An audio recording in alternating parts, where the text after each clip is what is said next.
Bonjour à tous. Et si je vous disais que le football mondial est à un tournant historique? Alors que la Coupe du Monde 2026 approche, des séismes diplomatiques et sportifs secouent les plus grandes institutions. Pourquoi l'Iran menace-t-il de se retirer du mondial aux USA? Comment la Juventus de Spalletti prépare-t-elle sa révolution défensive avec Marcos Senesi et Cristian Romero? Nous analysons en profondeur le dossier Marcus Rashford. Le Barça est-il en train de réaliser l'affaire de la décennie ou de prendre un risque financier fatal? Plongée tactique dans le futur système de la vieille dame, analyse du choix romantique d'Edin Dzeko pour Schalke 04 et les dernières révélations sur le cas Jürgen Klopp avec la Mannschaft. Une analyse acérée pour comprendre les dessous du foot business. Mesdames et messieurs, bienvenue dans ce qui pourrait être le tournant le plus radical de la décennie footballistique. Nous sommes en mars 2026. Alors que les fleurs commencent à peine à éclore sur les pelouses européennes, dans l'ombre des bureaux climatisés de Turin, de Barcelone et de Téhéran, le football tel que nous le connaissons est en train de se fragmenter. Imaginez un instant une Coupe du Monde amputée d'une nation majeure pour des raisons diplomatiques explosives.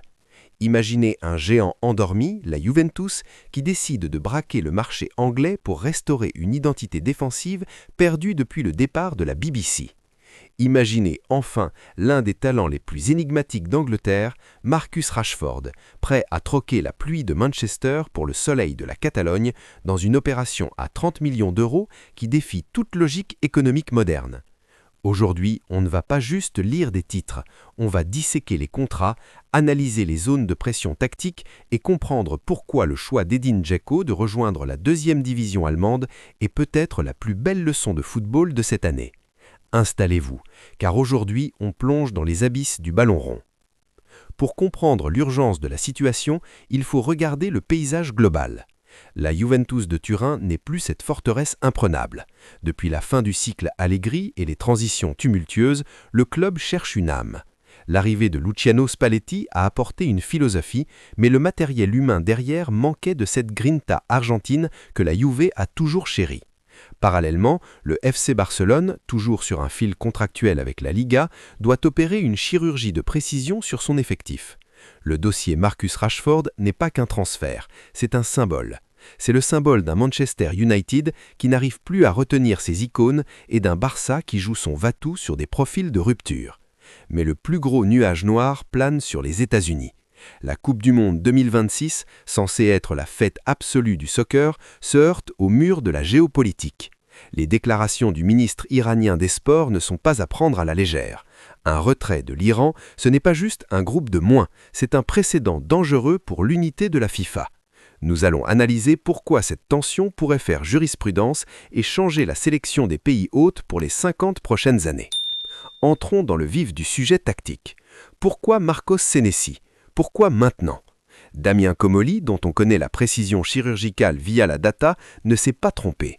Senesi à Bournemouth, c'est l'un des défenseurs les plus sous-cotés de Première Ligue en termes de progression de balle.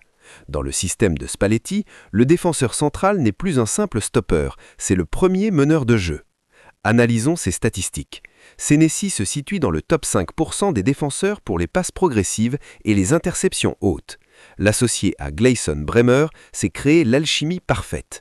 Bremer est le monstre physique, celui qui gère la profondeur et le duel pur. Senesi est le cerveau, celui qui anticipe et qui casse les lignes par sa patte gauche. C'est le retour à la tradition des libéraux modernes. Mais la Juve ne s'arrête pas là. Le nom de Cristian Romero circule. Imaginez une charnière 100% argentine ou une défense à 3 avec Bremer. C'est une déclaration de guerre à l'Inter et au Milan. On parle ici d'un bloc haut, capable de presser à la perte de balle de manière asphyxiante. La Juve veut redevenir cette équipe qu'on déteste affronter car elle ne vous laisse aucune seconde de répit. C'est une rupture totale avec le catenaccio historique pour embrasser un football total, quasi néerlandais dans l'esprit, mais italien dans la rigueur du placement. Passons au dossier qui va enflammer la Catalogne, Marcus Rashford. À 28 ans, l'Anglais arrive à la croisée des chemins. Manchester United demande 30 millions. Pour un joueur de son calibre, c'est presque donné. Mais pourquoi ce prix? C'est là que l'analyse devient intéressante. Rashford est un joueur d'espace, un contre-attaquant d'élite.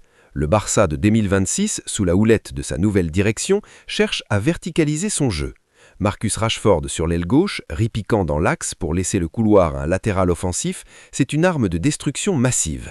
Mais attention, le Barça, c'est le jeu de position. Rashford peut-il s'adapter aux petits espaces? Peut-il combiner avec des techniciens comme Pedri, Gavi sans perdre sa spontanéité? Statistiquement, Rashford reste sur une saison en demi-teinte, marquée de doutes psychologiques. C'est un pari sur l'homme autant que sur le joueur. 30 millions, c'est le prix de la rédemption. Si Hansi Flick ou son successeur arrive à canaliser cette vitesse, le Barça récupère un top 10 mondial pour le prix d'un remplaçant de luxe. C'est aussi un coup marketing immense, le visage de Manchester devenant l'icône du nouveau Camp Nou. Mais si l'adaptation échoue, ce sera le clou final dans le cercueil financier d'un club qui ne peut plus se permettre l'erreur. Dans un football dévoré par les pétrodollars et les offres faramineuses du Paris FC, on parle d'1,3 million pour 5 mois, Edin Dzeko a fait un choix qui fera date. Le diamant de Sarajevo refuse l'or parisien pour la boue et la ferveur de la Ruhr. Schalke 04, club mythique en détresse en deuxième division allemande. Pourquoi? Parce que le football, c'est une question de racines. Dzeko a commencé son ascension mondiale en Allemagne, à Wolfsburg. Finir à Schalke, devant le mur bleu, c'est boucler la boucle. C'est choisir l'adrénaline d'une montée historique plutôt que le confort d'une pré-retraite dorée.